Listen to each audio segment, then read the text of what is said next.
Yo le voy a pedir que le dé una ofrenda de alabanza al Señor fuerte, fuerte, fuerte, fuerte. Gloria a Dios. Hoy estamos en el episodio 2 del capítulo 2 de ADN Gilgal y se titula La coraza y el cetro de justicia. La coraza y el cetro de justicia. Es importante que usted sepa que esta es la parte número 1. Va a haber 2 partes de esta clase de Instituto Bíblico Gilgal. Yo le voy a invitar a que abra la palabra de Dios conmigo en Efesios 6:11. Efesios 6:11.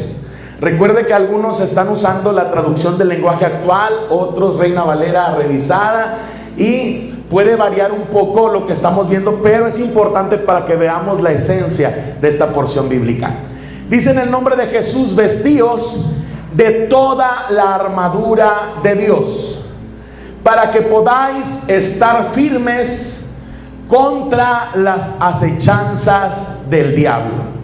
Efesios 6:11. Quizá usted esté escuchando a través de Spotify y diga: el pastor va a predicar lo que ya sé de la armadura de Dios. Pero hoy quiero decirle que vamos a compartir el secreto de la verdadera guerra espiritual a través de la coraza y el cetro de justicia. Primero, es importante que nosotros veamos que dice la palabra de Dios que nos vistamos de toda la armadura de Dios.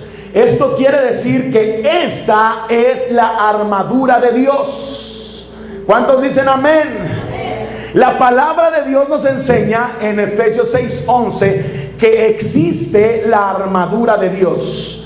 La armadura que el mismo Dios usa y nos provee a nosotros como sus hijos para que podamos estar firmes. Diga conmigo: estar firmes. Estar firmes. ¿No se escuchó? Estar firmes contra las acechanzas del diablo. Esto quiere decir contra todo ataque del enemigo. Cuando usted y yo nos apartamos para orar, estamos entrando a un campo de combate. Y es importante que nosotros estemos conscientes de eso. Cuando nosotros nos ponemos a orar, inmediatamente el reino de las tinieblas se pone alerta y dice: aquí hay alguien que se está atreviendo a orar. Es como si usted entrara a una arena, la arena Coliseo, cuando va a haber una batalla. Imagínense que está la arena, está lleno de gente, y de repente usted entra y se da cuenta que está en medio de un campo de batalla. Tenemos que tener la perspectiva completa de lo que es realmente la oración. Esa arena de la guerra espiritual, ahí estamos o nos ponemos bajo el ataque del enemigo si no tenemos la armadura puesta. Es como si entráramos a las películas esas del Coliseo Romano y entráramos solamente con la ropa que traemos en este momento. Sin embargo, Dios nos ha dotado de esta armadura especial para que resistamos, para que estemos firmes y todos los dardos y todos los ataques del enemigo no afecten nuestra vida, ni espiritual, ni física, ni emocional. Pero tenemos que estar conscientes acerca de cuál es el funcionamiento o la operación que Dios hace a través de su armadura. Por supuesto que necesitaremos toda la armadura de Dios para protegernos. La armadura es un arma de defensa. Amén. Toda la armadura que nos habla Efesios 6:11 es un arma de defensa, a excepción de la espada. ¿Ok? Todo lo que se coloca en la armadura de Dios es defensivo. Solo la espada es ofensiva. Esto quiere decir que de nada nos serviría usar la armadura si no tenemos espada.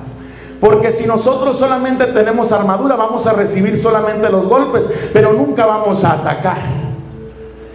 Sin embargo, si conocemos la palabra de Dios, que esa es la espada, a través de la palabra nosotros podemos combatir o echar por tierra las estrategias, artimañas o armas del enemigo que usa en nuestra contra. Esto quiere decir que la oración debe de ser acompañada de la lectura bíblica, debe de ser acompañada de conocer versículos bíblicos que nos hablen acerca de la victoria que el Señor Jesucristo nos da. Gloria a Dios.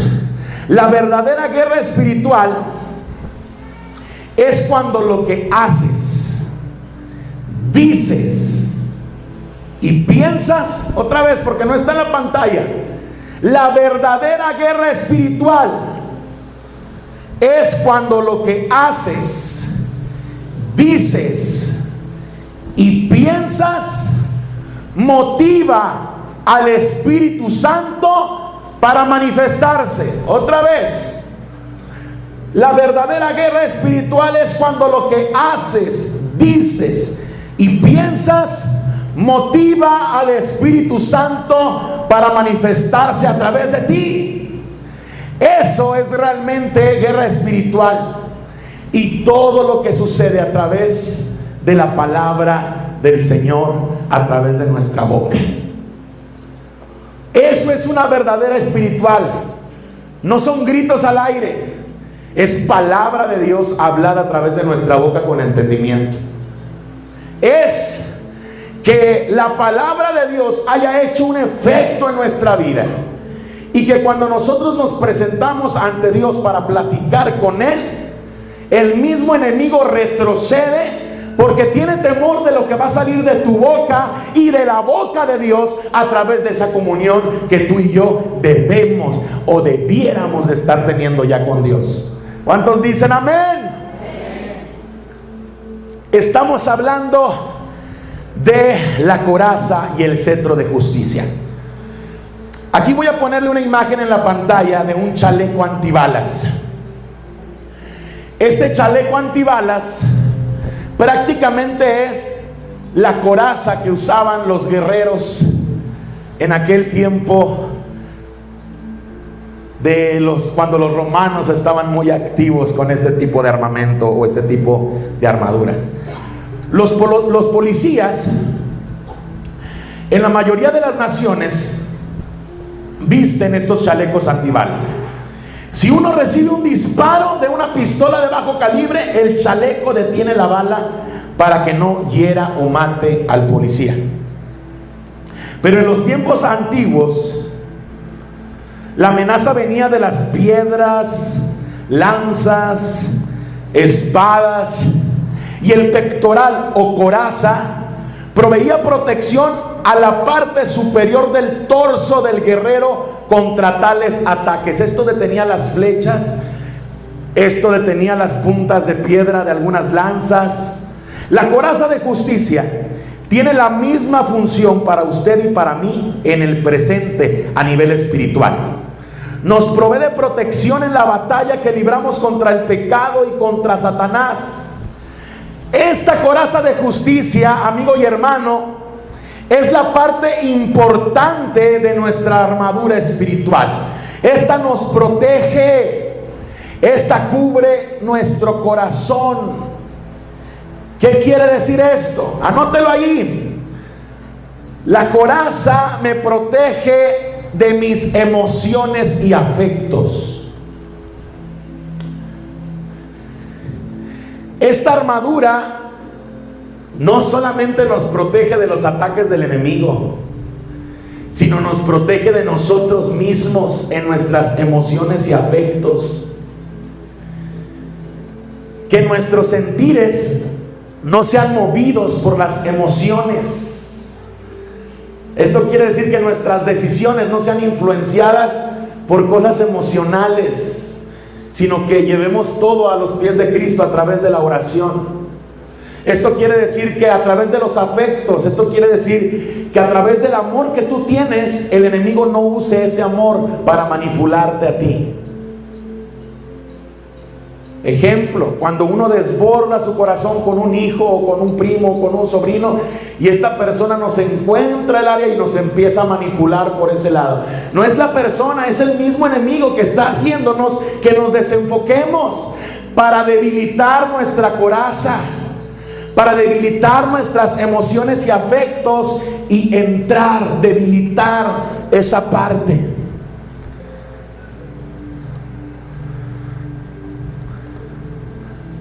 Hay dos conceptos de la justicia en el Nuevo Testamento, porque dice la Biblia que es la coraza y el cetro de justicia. Para eso tenemos que ver a qué se refiere la Escritura cuando nos habla de la justicia o el cetro o la coraza de justicia.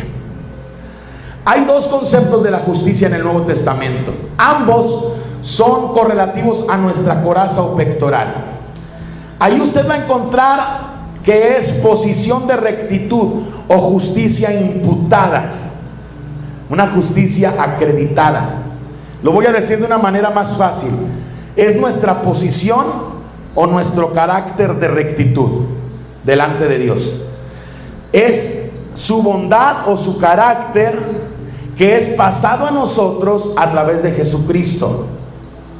Cuando creemos, o sea, cuando usted acepta a Cristo en su corazón y deja que Él obre y que Él se perfeccione en nosotros, entonces Dios nos imputa, Dios nos entrega, Dios nos provee del don de su gracia. Esta justicia imputada es cuando ponemos nuestra fe en el Señor Jesucristo. La Biblia dice en Santiago 2:23 que Abraham creyó a Dios y le fue contado por justicia. Esto quiere decir que cuando usted y yo creímos en el Señor Jesucristo, nuestra fe nos fue tomada por justicia y entonces nos dio una protección, nos dio una coraza. Eso es lo que sucede cuando separamos nuestros pecados conscientemente y separamos nuestra creencia en Dios.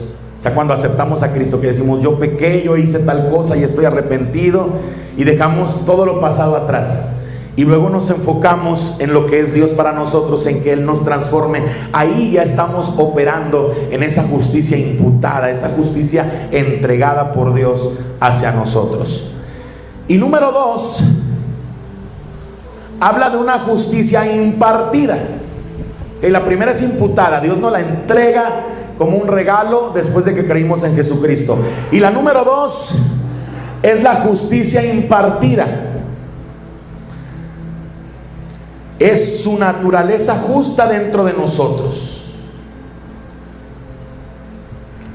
Desea que nosotros expresemos o vivamos una vida justa por medio del revestimiento del Espíritu Santo. Esto quiere decir que nos imputa como un regalo primero la justicia y luego refuerza esa justicia a través de su Espíritu Santo. Y por eso, a través de su Espíritu Santo, usted y yo podemos tener motivos justos. Cuando hacemos algo, tenemos una motivación correcta para hacerlo. Cuando pensamos, ya no pensamos como antes. Ahora tenemos pensamientos justos.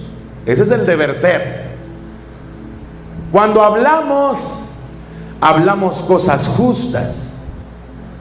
Eso es porque está activado esa coraza, esa protección de Dios.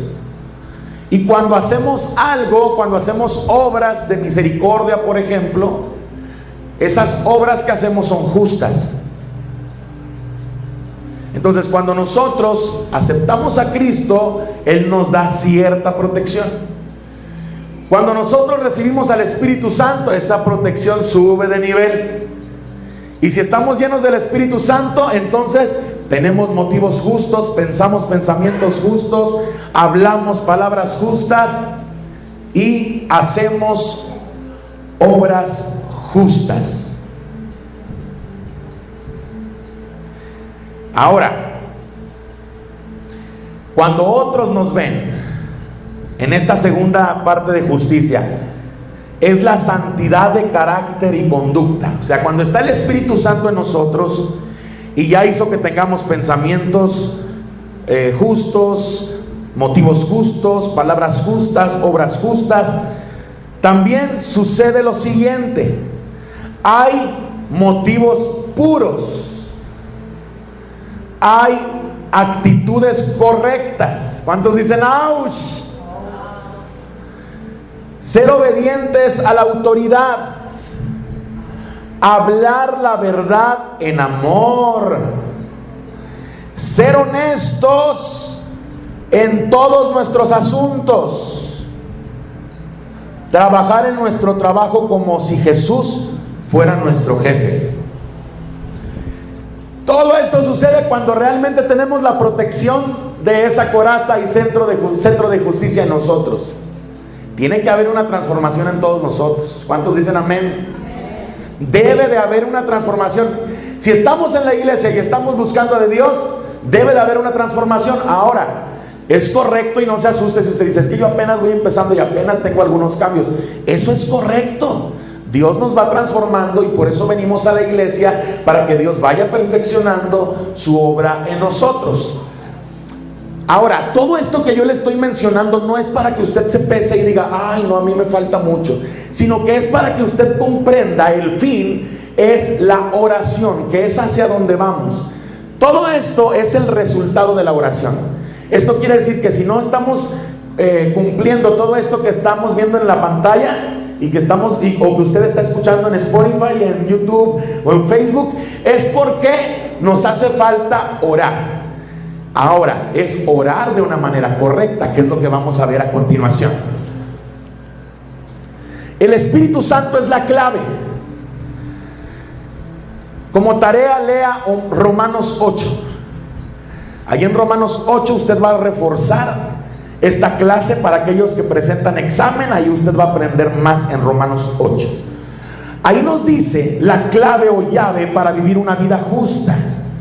Y nos dice que vivir una vida justa radica en el poder del Espíritu Santo. Realmente todo radica en el poder del Espíritu Santo, pero esto llega a través de la oración. La norma para la vida justa reside en la ley, pero esta no puede ayudarnos a vivirla. Solamente el Espíritu Santo nos ayuda con todo esto. Si nosotros contristamos al Espíritu Santo, esto quiere decir, si nosotros ofendemos al Espíritu Santo, si nosotros entristecemos al Espíritu Santo, entonces esa protección, esa coraza y cetro de justicia se puede perder. Cada vez que le damos cavidad a un deseo impuro o venganza o cosas que a Dios no le agradan, contristamos, entristecemos al Espíritu Santo. Y entonces su poder en esa área de la vida se apaga y se va extinguiendo.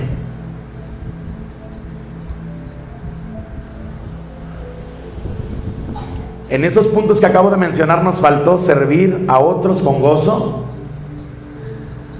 y muchas cosas más. Ahí dice en el escrito que les estoy compartiendo aquí en vivo. Si nosotros vivimos una vida piadosa, diga conmigo: vida piadosa. Vida piadosa. Si nosotros vivimos una vida piadosa, entonces disfrutamos de su protección. Hay protección detrás de la coraza de justicia.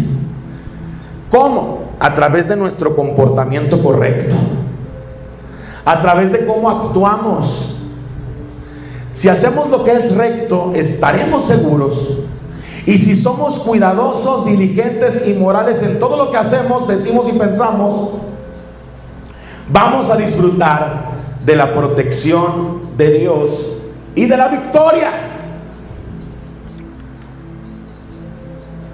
Nuestros motivos son los propósitos más profundos de nuestro corazón. Y esos propósitos, atención los que presentan este examen, nuestros motivos, los propósitos más profundos de nuestro corazón siempre deberán de ser glorificarle y hacer su voluntad. Otra vez, glorificarle y hacer su voluntad deben de ser los motivos correctos por los cuales nosotros servimos a Dios. Esa es la razón por la que todos nosotros estamos aquí. Esa debiera de ser la razón. Glorificarle y hacer su voluntad. Porque si usted y yo lo glorificamos, eso quiere decir, cuando estamos en la iglesia le decimos: tú eres bueno, tú eres grande, confío en ti. Cuando usted lo alaba, lo glorifica y hacemos su voluntad, entonces Él suple todas las cosas. Buscarle y hacer su voluntad, glorificarle y hacer su voluntad, realmente es buscar el reino de Dios y su justicia. Entonces, cuando nosotros lo glorificamos, cuando nosotros hacemos su voluntad, estamos garantizando una protección, pero no solamente de la coraza, sino la provisión también la estamos asegurando.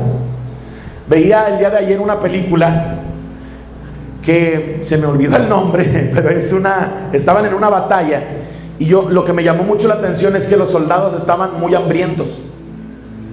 El gobierno en esa película los mandaba a la guerra, mientras que los que dirigían la guerra estaban comiendo en un lugar bien bonito y cosas bien ricas. Ellos estaban comiendo puras papas podridas.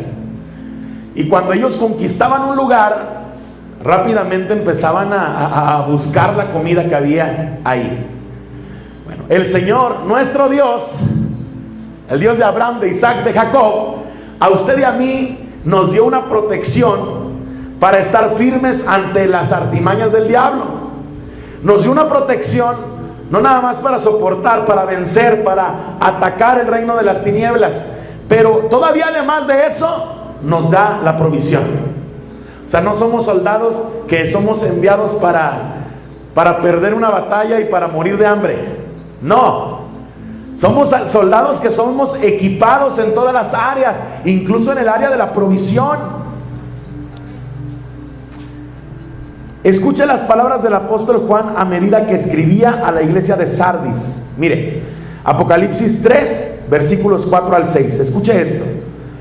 Pero tienes unas pocas personas en Sardis que no han manchado sus vestiduras y andarán conmigo en vestiduras blancas, y no borraré su nombre del libro de la vida, y confesaré su nombre delante de mi Padre y delante de sus ángeles.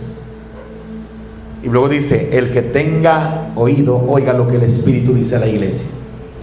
¿A cuántos les gustaría que el Señor Jesús pronunciara nuestro nombre delante de Dios? Y que dijera: estos no mancharon sus vestiduras, ellos conservaron la protección que tú les diste, Padre. Ellos pudieron vencer, comprendieron que glorificarte y hacer tu voluntad les iba a dar la provisión, les iba a dar la protección y la provisión.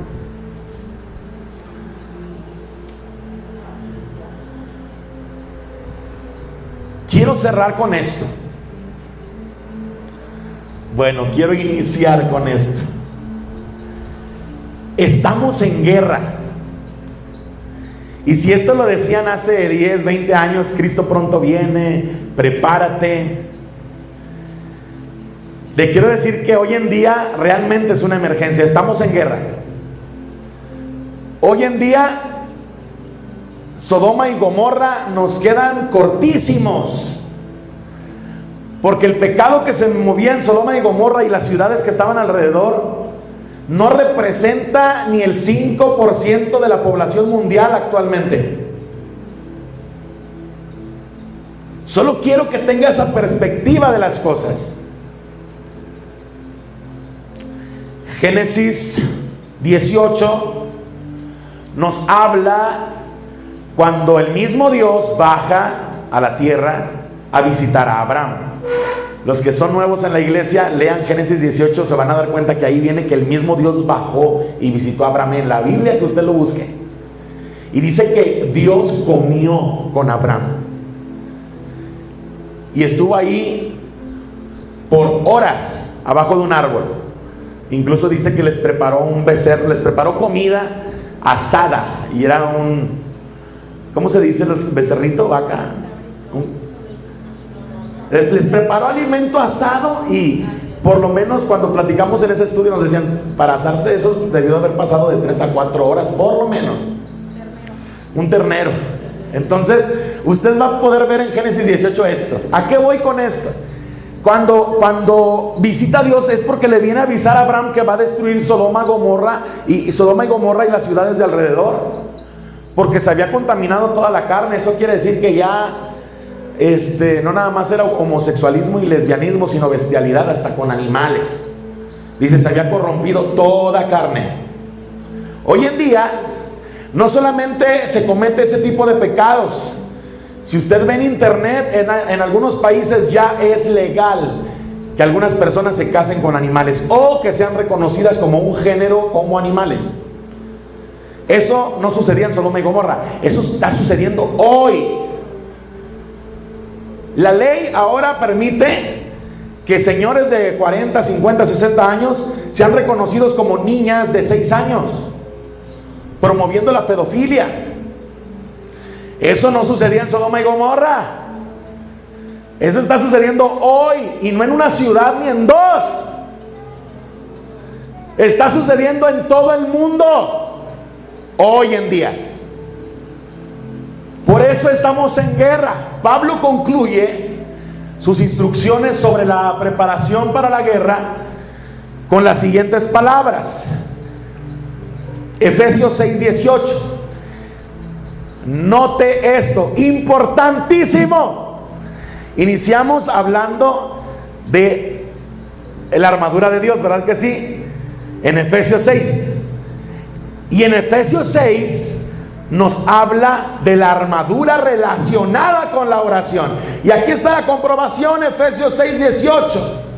Dice, orando en todo tiempo, con toda oración y súplica en el Espíritu, y velando en ello con toda perseverancia y súplica por todos los santos. Es importante que no cometamos el error que se ha cometido por generaciones. La guerra espiritual no es misticismo. La guerra espiritual, el contexto de la guerra espiritual es la verdadera oración. Por ahí hay gente que hace guerra espiritual, pero no oran. Entonces eso no es guerra espiritual. La guerra espiritual es realmente orar, realmente hacer, pensar, decir lo que el Espíritu Santo, o que lo que decimos, hacemos y pensemos influencie para que el Espíritu Santo se mueva en un lugar. Eso quiere decir que el mismo Espíritu Santo está esperando que dice Fidel para obrar. Eso quiere decir que el mismo Espíritu Santo está esperando que Brandon diga algo para accionar, para que él le dé la entrada para tocar a alguien. El Espíritu Santo está buscando que usted y yo accionemos, que usted y yo nos activemos en el Espíritu, que dejemos que Él hable a través de nosotros. Vamos a ver, o vamos a desmenuzar Efesios 6:18. Dice, orando en todo tiempo. Esto quiere decir que en todo tiempo podemos orar. Sí hay horarios específicos donde se abren las ventanas de los cielos, donde puede llegar a haber una conexión más fácil, que eso lo vimos ya en algunos estudios. Pero en realidad la Biblia dice en todo tiempo. También nos dice que en todo tiempo, y dice con toda oración. Cuando usted lo ve en hebreo dice con los diferentes tipos de oración. Usted va a decir, ¿cómo que hay diferentes tipos de oración? Ahorita los vamos a ver. Dice con toda oración, y luego agrega y súplica. Pero dice, es una súplica en el Espíritu. Y velando además. Velando en lo que estás orando, en esos diferentes tipos de oración. en esa súplica, tienes que velarla. Y especifica ahí, en esta porción bíblica de la guerra espiritual, que esa guerra espiritual realmente se hace para suplicar por todos los santos. Esto quiere decir para pedirle a Dios por todos los que le sirven, sean pastores, evangelistas, maestros, misioneros, apóstoles, profetas, servidores, ujieres, sacerdotes, todos los que le sirven a Dios, equivocados y no equivocados. Escucha esto: tenemos que suplicarle a Dios por todos, aunque sean líderes de otras denominaciones religiosas, estén equivocados o no. Vamos a suplicar para que ellos hagan la voluntad de Dios así como nosotros la estamos buscando. Entonces, ¿es malo orar por otras religiones? No, tenemos que orar por ellos. ¿Es malo orar por los pastores o padres que están equivocados, errados o se han apartado? No, es nuestra labor orar por todos los que están en el servicio de Dios, para que lleguen al conocimiento de la verdad y transmitan la verdad del Evangelio.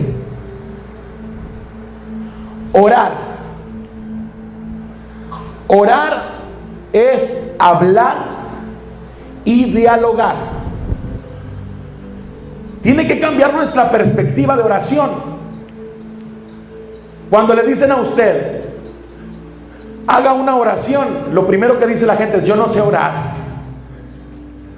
¿A poco no sabe platicar con su comadre? Bueno, aquí la diferencia es que no va a platicar con la comadre, que va a chismear todo lo que le contó, se lo va a contar a otra comadre. Aquí no. Aquí usted va a hablar y dialogar con Dios, que no va a andar contando lo que usted le dijo. Tal cual. Así como usted va con la vecina y le dice: ay no, es que mis hijos me hicieron. Bueno, vamos a dialogar con la persona correcta.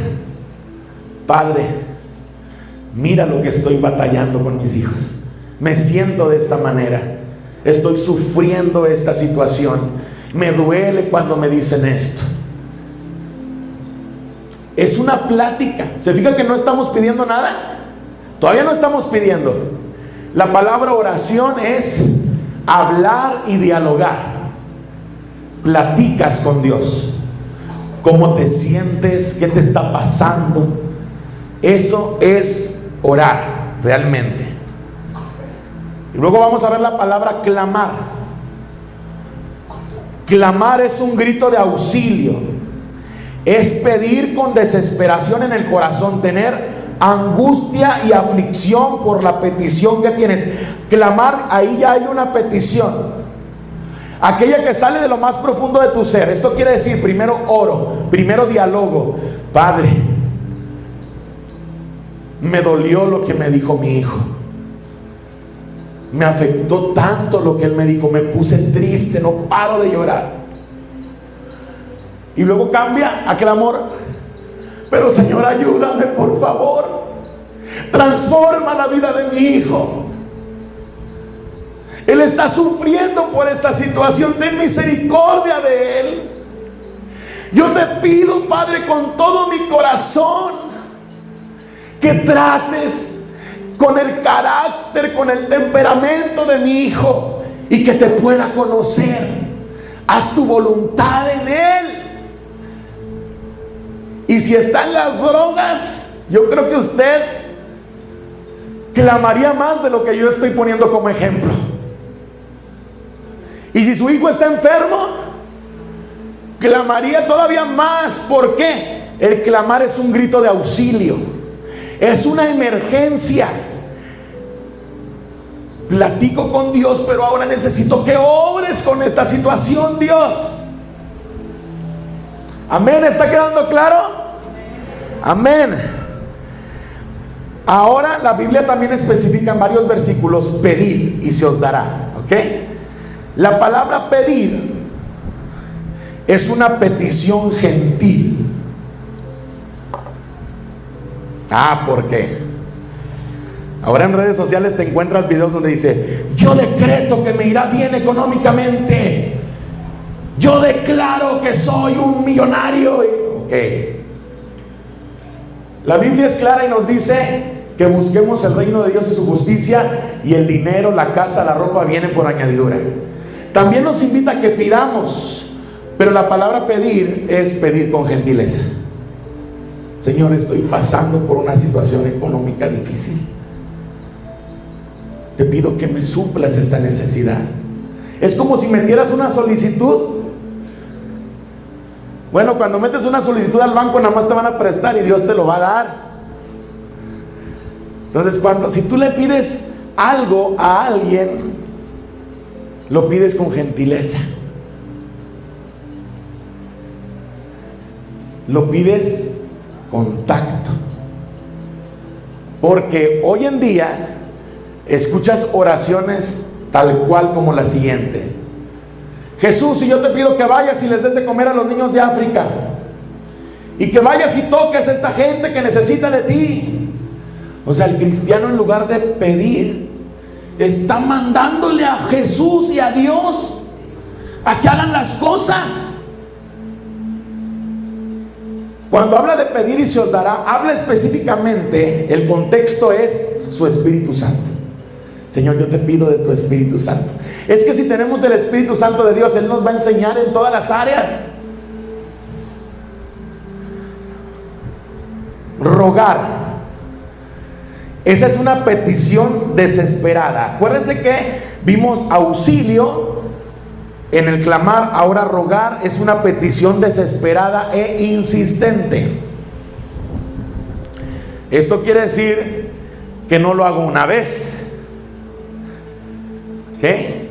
Lo hago en la mañana, en la tarde, en la noche y el siguiente día, y no me desanimo y sigo orando porque sigo creyendo, como cantamos hace un rato. Espera el tiempo de Dios. Sé que Él está trabajando y Él está peleando nuestra batalla.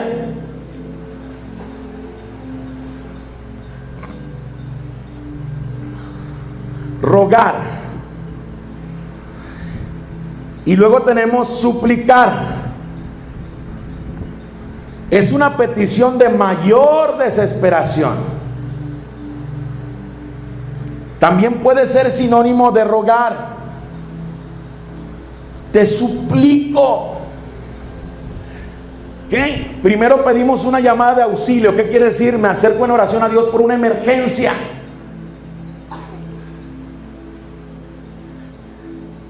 Pero voy a seguir insistiendo en la oración. Y la petición está basada en pedir misericordia de Dios y que Él haga su voluntad e intervenga en esa emergencia a través de su voluntad. Yo le voy a exponer, o usted le va a exponer, lo que siente como madre, lo que usted necesita, pero usted no le está mandando a Dios a que haga lo que usted quiere. Le vamos a pedir que haga su voluntad. Sí, le vamos a presentar la necesidad clamando.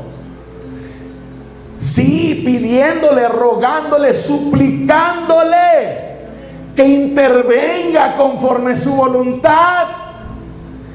Y que por esa persona que estamos orando lo conozca y que su misma boca le pida a Él hacer su voluntad. Porque muchas veces nosotros estamos insistiendo, orando, suplicando, clamando, pero la persona que tiene la petición no está haciendo nada. Entonces, la labor del guerrero de oración también es llevar a la persona a aprender a orar. Porque luego se hace una cultura donde ven al cristiano solamente como si fuera un tarotista más. Y cuando la gente está en necesidad te dice: oye, sí, ahí te pido que ores por mí, por mis hijos. Y siguen yendo a que les lean las cartas y siguen yendo a esos lugares. Claro que le voy a decir, claro que sí voy a orar por ti. Pero ¿sabes cuál es la manera en la cual Dios nos va a escuchar ante tu necesidad? Es que tú, junto conmigo hoy, en esta oración, le pidas a Dios que haga su voluntad en ti. Esa parte que debe de impulsar el guerrero de oración está siendo omitida constantemente. Diga junto conmigo, yo no lo voy a omitir. Voy a enseñarles a los demás a llegar a tu presencia. Es que esa es nuestra responsabilidad. Claro, claro, si me lo pide yo voy a orar por ella y por usted y por usted. Pero mi labor también es decirle que usted abra su boca y le pida a Dios que haga su voluntad en usted. Ahí le encargo, pastor, que ore por mis hijos. Claro que voy a orar por sus hijos, pero su labor de usted es allá en casa enseñarle a sus hijos que pidan su voluntad de Dios. Cuando hay una reunión familiar, a lo mejor usted dice, es que yo les quiero hablar pero no me escuchan. Aproveche el momento de los alimentos y díganles, vamos a orar un Padre Nuestro. No, pero es que eso nada más lo hacen tales religiones. A ver, es la oración modelo. Y cuando terminen y digan amén, solo díganles, ¿se dio cuenta que dice hágase tu voluntad? Hijos, yo les pido que cuando oren en su casa siempre le pidan a Dios que haga su voluntad. Enséñele a sus hijos, porque va a ser más fácil la labor de oración de usted como madre. Nosotros como hijos, si nuestros papás no son cristianos, vamos a transmitirles esto, porque va a caer una gran bendición en nuestras casas, porque vamos a buscar juntos el reino de Dios y su justicia. Usted ya se dio cuenta, la coraza de justicia realmente es la verdadera oración.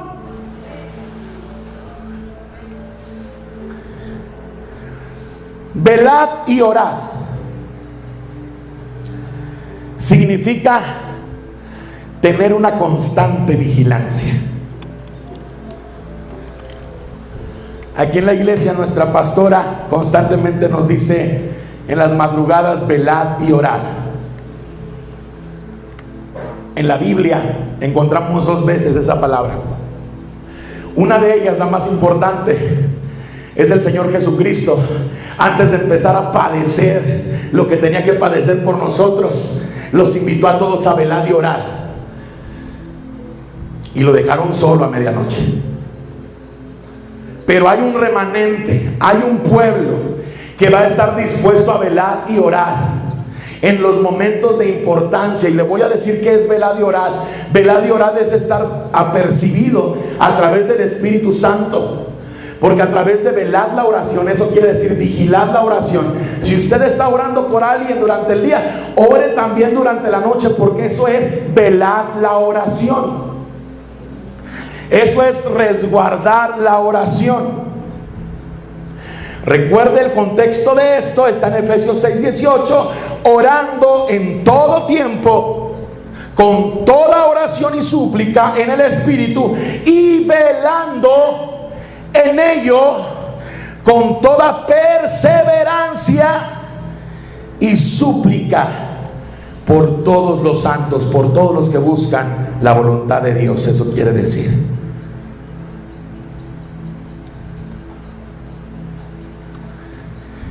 Con esto estamos a punto de terminar. En Efesios 6, que es donde estamos concentrándonos este día, el famoso tratado del apóstol Pablo sobre la guerra espiritual. Quiero que note estos versículos de Efesios 6, versículos 10, 11, 13 y 14. Efesios 6, versículos 10, 11, 13 y 14. Y mire, de todo lo que llevamos hasta ahorita del estudio, estas porciones bíblicas nos confirman muchísimas cosas. Por ejemplo, por lo demás, hermanos míos, fortaleceos en el Señor y en el poder de su fuerza. ¿Cómo viene el poder de su fuerza? A través de su Espíritu Santo. ¿Cómo viene su Espíritu Santo? A través de la oración. Versículo 11: vestíos de toda armadura de Dios para que podáis estar firmes contra las acechanzas del diablo.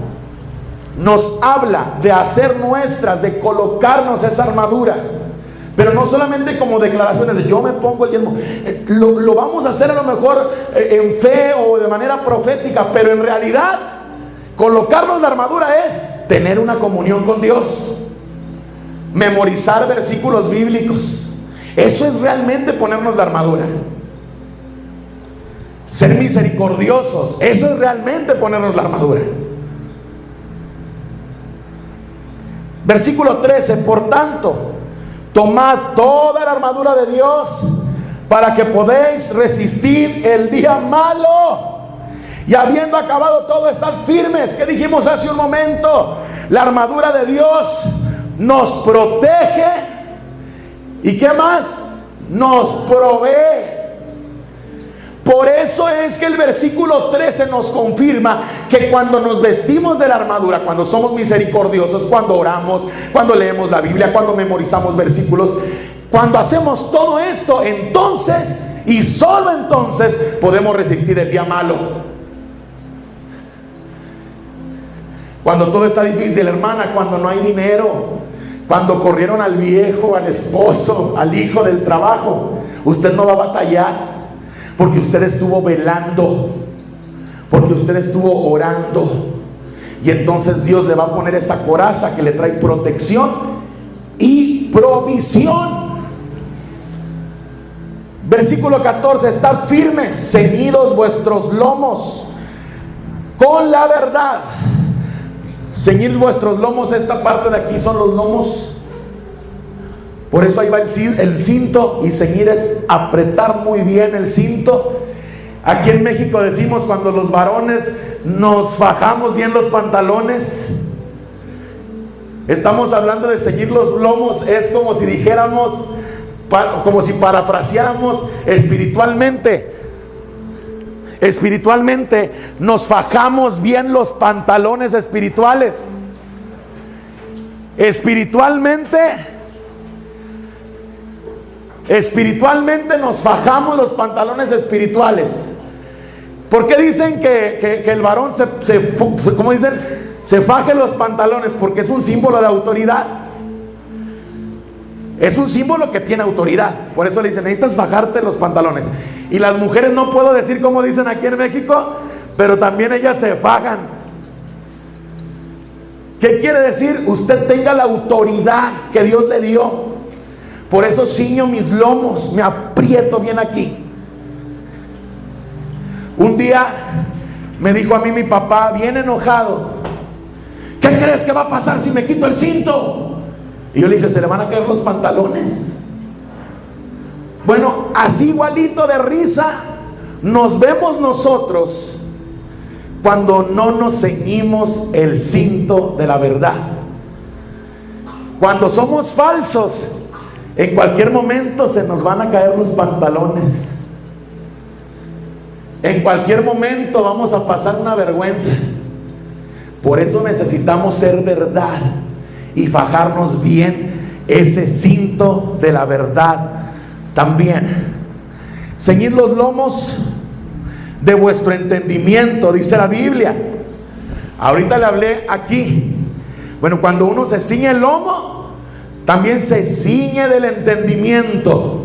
Lo que usted ha recibido de Dios a través de la palabra, se aprieta muy bien.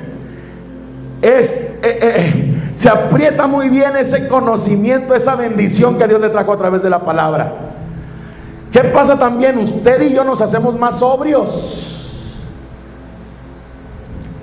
Ceñir es ajustar, apretar, someter, controlar, atar, rodear los lomos. Representa en la Biblia la actitud de estar listo, preparado para salir a actuar. Un guerrero de la oración tiene su pectoral bien puesto para recibir protección de Dios, provisión de Dios. El cinto muy bien fajado El cinturón, porque el cinturón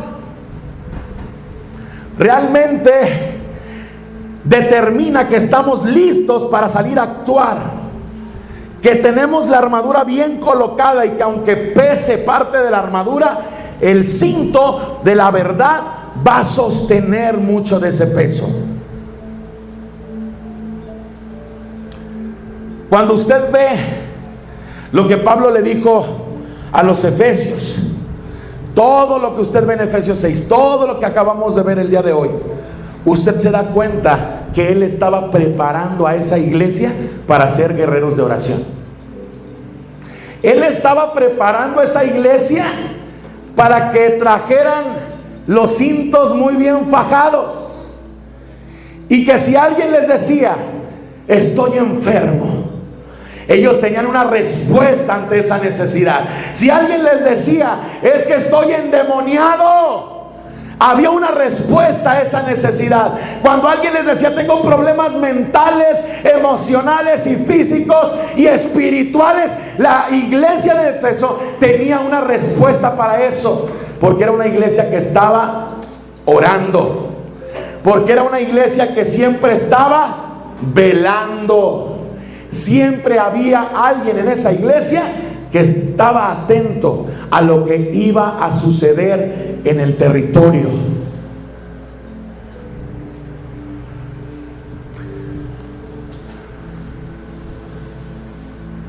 Cuando el enemigo entra a una vida, es cuando deshonramos la voluntad de Dios. Es cuando nuestra mente y nuestro corazón se pervierte. Y esto sucede cuando comprometemos alguna área de nuestra justicia, que vimos que era nuestras emociones, nuestras reacciones, acciones, pensamientos. Todo esto puede debilitar la protección que Dios tiene para nosotros. El contristar al Espíritu Santo también nos separa de esa protección divina. En cuanto a la oración se refiere, la coraza de justicia es especialmente crucial. David dijo: si en mi corazón hubiese yo mirado la iniquidad, el Señor no me habría escuchado. Escuché otra vez: si en mi corazón hubiese yo mirado la iniquidad, el Señor no me habría escuchado. La ausencia de iniquidad trae la presencia de justicia. Es esencial para un ministerio de oración. Otra vez, el rey David estaba diciendo, de hecho está plasmado en el Salmo 66, 18.